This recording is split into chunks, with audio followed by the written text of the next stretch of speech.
नमस्कार विद्यार्थी मित्रांनो, सहर्ष स्वागत आपल्या यूट्यूब चॅनल मास्टर वैभव हिरेमध्ये. तर विद्यार्थी मित्रांनो, आज तुम्ही खूपच आनंदात असाल कारण तुमचा आज शेवटचा पेपर आहे किंवा विद्यार्थी मित्रांनो उद्या तुमचा शेवटचा पेपर आहे आणि तुमचे बोर्डाचे जे काही पेपर आहे हे जे काही महिनाभराचं ट्रेस होतं आता ते दूर होणार आहे. तुम्ही सर्वांचे पेपर समाप्त होत आहे. तर आजच्या व्हिडिओमध्ये भूगोलच्यासाठी विद्यार्थी मित्रांनो तुम्हाला शेवटच्या वेळेला मी एक IMP पेपर घेऊन आले, एक इम्पॉर्टंट पेपर घेऊन आलेलो आहे. हा व्हिडिओ परिपूर्ण बघा, यामधील सर्व क्वेश्चन्स तुम्हाला सॉल्व्ह करता येतात का बघा, म्हणजे तुमचा परिपूर्ण अभ्यास झालेला आहे. एकदा कन्फर्म होईल, शुअर होईल आणि तुम्हाला पेपरमध्ये गेल्यानंतर यामधील काही प्रश्न येणार, त्यामुळे तुम्हाला अगदी सोपासा पेपर वाटणार आहे.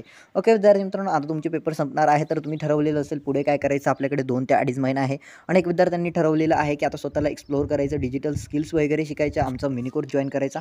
अनेक विद्यार्थ्यांनी ऑलरेडी ठरवून ठेवलेलं आहे बाहेर जायचं मुलींना बघण्यासाठी, लाईक बस स्टँडवरती जायला मिळेल, आपण MSCIT वगैरे CCC असे क्लासेस वगैरे लावू शकतो. अनेकांचा आता तुमच्या ध्येयानुसार असणार आहे. ओके, बट मी तुम्हाला सांगेल विद्यार्थी मित्रांनो, ह्या जो काही तुमचा असणार आहे 2 ते 2.5 महिन्यांचा कालावधी, यामध्ये तुम्ही विशेषतः स्किल्स शिका. म्हणजे विद्यार्थी मित्रांनो तुम्ही तुमचे कम्युनिकेशन स्किल्स शिका. म्हणजे विद्यार्थी मित्रांनो मराठीमध्ये जर तुम्ही बोलताय, मराठीची सर्वोत्तम भाषा कौशल्य, हिंदीची भाषा कौशल्य, तसेच विद्यार्थी मित्रांनो तुम्ही इंग्लिशची भाषा कौशल्य शिकण्याचा प्रयत्न करा. इंग्लिश लँग्वेजमध्ये स्पीकिंग करण्याचं तुम्ही भाषा कौशल्य डेव्हलप करा. त्यासोबतच डिजिटल स्किल शिका, व्हिडिओ एडिटिंग शिका आणि मोस्ट इम्पॉर्टंट अर्निंग मनी, म्हणजे ऑनलाईन पैसे कशा पद्धतीने कमावे हे शिका. ओके, आमचा कोर्स आहे ज्यामध्ये मी तुम्हाला ऑलरेडी सांगितलेला आहे या सर्व गोष्टी शिकायला मिळणार आहे. बट तुम्हाला आमच्याकडनं नाही तर तुम्हाला अनेकही चॅनल्स आहेत किंवा अनेकही गोष्टी आहेत तुम्ही शिकू शकता.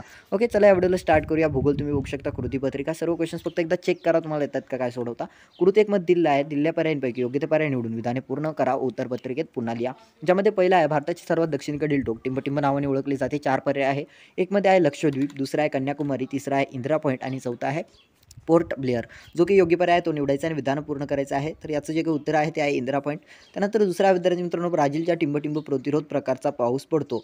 ओके विद्यार्थी मित्रांनो, 4 पर्याय आहे आणि याचं उत्तर इथे टिक केला, बट बरोबर आहे की चूक कमेंट सेक्शनमध्ये सांगा. ज्यामध्ये अजस्र कड्याच्या वाऱ्याकडील बाजूच्या प्रदेशात. ओके, त्यानंतर विद्यार्थी मित्रांनो तिसरा आहे भारतात दर टिंबटिंब वर्षानंतर जनगणना होते. तर विद्यार्थी मित्रांनो याचं उत्तर आहे 10 आणि हे बरोबर आहे.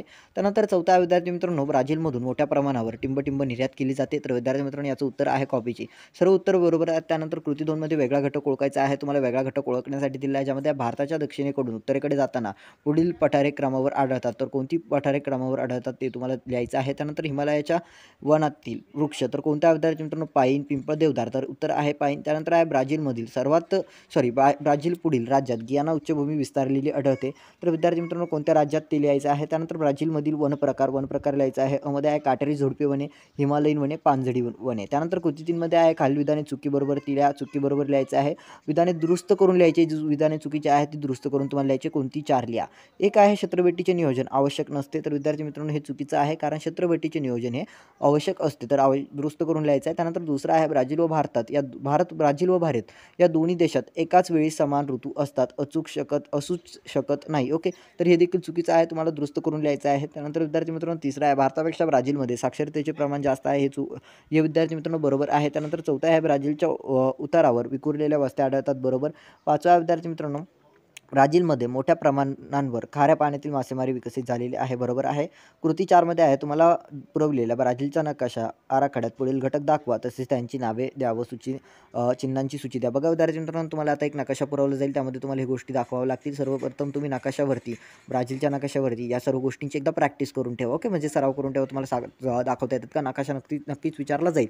त्यानंतर आहे दिलेल्या नकाशाचे वाचन करून खालील दिलेल्या प्रश्नांची उत्तरे लिहा. आता तुम्हाला नकाशा दिला आहे, बघू शकता. प्रमुख नद्या व सरोवरे यांचा नकाशा दिलेला आहे. काय प्रश्न आहे, ज्यामध्ये पहिला आहे दिलेला नकाशा काय दर्शवितो. त्यानंतर दुसरा आहे भारताची सर्वात मोठी नदी कोणती. तिसरा आहे कछवे आखात कोणत्या राज्यात आहे आणि चौथा आहे यमुना नदीचे उगमस्थान कोठे आहे.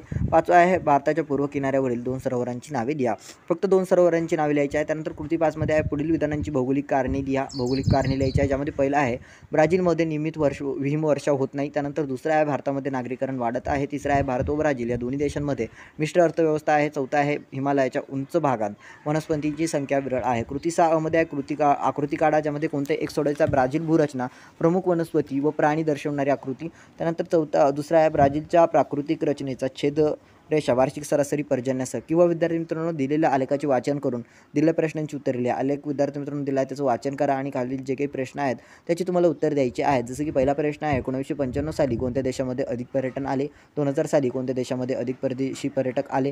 त्यानंतर तिसरा आहे कोणत्या वर्षापासून भारतामधील परदेशी पर्यटकांची संख्या वाढलेली दिसते? 2005 साली दोन्ही देशातील परदेशी पर्यटकांची संख्या किती होती?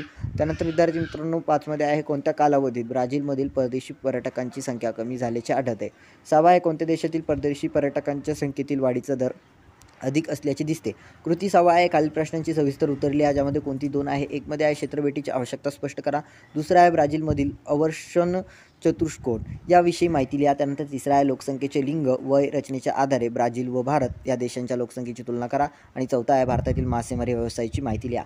तर विद्यार्थी मित्रांनो अशा पद्धतीने IMP क्वेश्चन पेपर होती जी की मी तुमच्यासमोर प्रेझेंट केलेली आहे. व्हिडिओ आवडलेली असेल तर नक्कीच व्हिडिओला लाईक करा, चॅनलला सबस्क्राईब करून ऑल नोटिफिकेशनवरती सेट करा.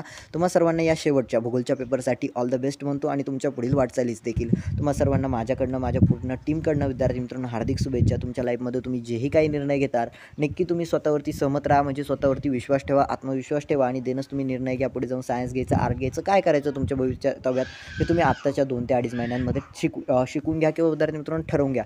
ज्या विद्यार्थ्यांना आमचा मिनी कोर्स जॉईन करायचं असेल ज्यामध्ये आम्ही तुम्हाला शिकवणार how to earn money online, त्यांनी आम्हाला व्हॉट्सअपवरती मेसेज करू शकता. व्हॉट्सअप आमचा टेम्पररी बॅन आहे, बट तुम्हाला आमचा इंस्टाग्रामचा ID माहीत आहे मास्टर वैभव 23. आणि विद्यार्थी मित्रांनो आम्हाला टेलिग्रामलाही मेसेज करू शकता. टेलिग्रामचा ID आहे आमचा मास्टर वैभव हिरे. कुठेही मेसेज करा, तुम्हाला त्वरित रिप्लाय देण्यात येईल. सर्वांना विद्यार्थी मित्रांनो या भूगोलच्या पेपरसाठी ऑल द बेस्ट. भेटू आपण पुढील व्हिडिओमध्ये. तोपर्यंत tata bye bye, take care.